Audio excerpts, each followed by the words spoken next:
നമസ്കാരം. പുതിയൊരു വീഡിയോയിലേക്ക് സ്വാഗതം.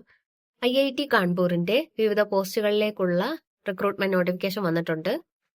Superintending engineer, deputy registrar, executive engineer, assistant executive engineer, assistant registrar, assistant councillor, hall management officer, medical officer, junior superintendent, junior technical superintendent, junior assistant, junior technician എന്നിങ്ങനെ നിരവധി പോസ്റ്റുകൾ വിളിച്ചിട്ടുണ്ട്. മൊത്തം 80 വേക്കൻസികൾ റിപ്പോർട്ട് ചെയ്തിട്ടുണ്ട്.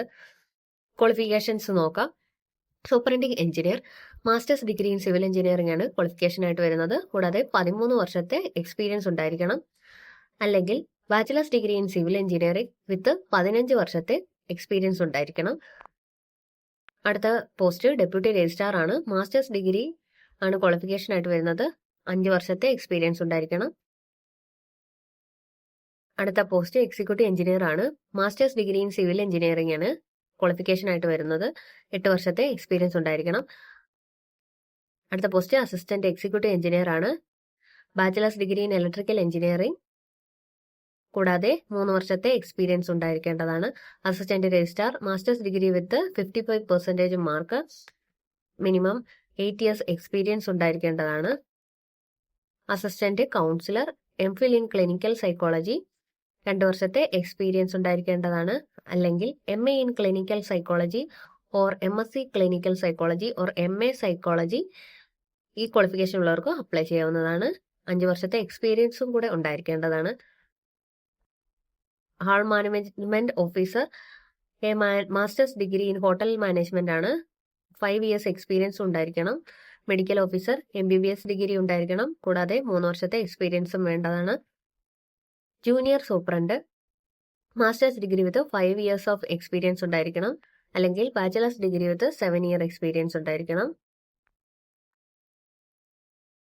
Junior technical superintendent BTech or BE in material science or metallurgical or chemical or mechanical or electrical and electronics or computer science ഉള്ളവർക്ക് apply ചെയ്യാം. അല്ലെങ്കിൽ BSc വിത്ത് 2 ഇയേഴ്സ് എക്സ്പീരിയൻസ് ഉള്ളവർക്കും അപ്ലൈ ചെയ്യാവുന്നതാണ്. അതും അല്ലെങ്കിൽ ഡിപ്ലോമ ഇൻ എഞ്ചിനീയറിംഗ് ഉള്ളവർക്കും apply ചെയ്യാവുന്നതാണ്. 3 വർഷത്തെ എക്സ്പീരിയൻസും ഉണ്ടായിരിക്കണം.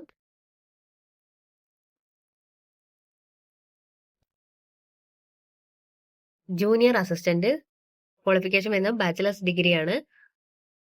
2 വർഷത്തെ എക്സ്പീരിയൻസ് ഉണ്ടായിരിക്കേണ്ടതാണ്. എയറോസ്പേസ് എഞ്ചിനീയറിംഗ് ക്വാളിഫിക്കേഷൻ വരുന്നത് bachelor's degree in aerospace or mechanical engineering ആണ്. അല്ലെങ്കിൽ diploma of minimum 3 years duration in aerospace or mechanical engineering ആണ്. Mechanical engineering bachelor's degree in mechanical or aerospace engineering ആണ്. അല്ലെങ്കിൽ diploma of 3 years duration in mechanical or aerospace engineering ആണ് qualification ആയിട്ട് വരുന്നത്.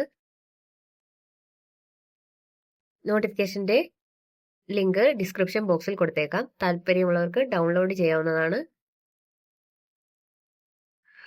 3/7/2026 ആണ് apply ചെയ്യാനുള്ള ലാസ്റ്റ് ഡേറ്റ്. ഈ link വഴിയാണ് അപ്ലൈ ചെയ്യേണ്ടത്. അപ്ലൈ ചെയ്യാനുള്ള ലിങ്കും ഡിസ്ക്രിപ്ഷൻ ബോക്സിൽ കൊടുത്തേക്കാം. ഗ്രൂപ്പ് B ആൻഡ് C പോസ്റ്റിന് മാക്സിമം ഏജ് വരുന്നത് 50 വയസ്സ് വരെയാണ്. ഗ്രൂപ്പ് A പോസ്റ്റിന് 55 വയസ്സുമാണ്. ഗ്രൂപ്പ് A പോസ്റ്റിന് ഫീസ് വരുന്നത് 1500 രൂപയാണ്. PWD ഫീമെയിൽ SC/ST കാൻഡിഡേറ്റ്സിന് 750 രൂപയാണ്. ഗ്രൂപ്പ് BC പോസ്റ്റിന് 1000 രൂപയാണ് ഫീസ് വരുന്നത്. PWD SC/ST ഫീമെയിൽ കാൻഡിഡേറ്റ്സിന് 500 രൂപയാണ് വരുന്നത്. താല്പര്യമുള്ളവർ അപ്ലൈ ചെയ്യുക. ഇതുപോലെയുള്ള ജോബ് നോട്ടിഫിക്കേഷൻസ് അറിയാൻ ചാനൽ ഇപ്പോൾ തന്നെ സബ്സ്ക്രൈബ് ചെയ്യൂ. മറ്റൊരു വീഡിയോയുമായി കാണുന്നത് വരെ നന്ദി.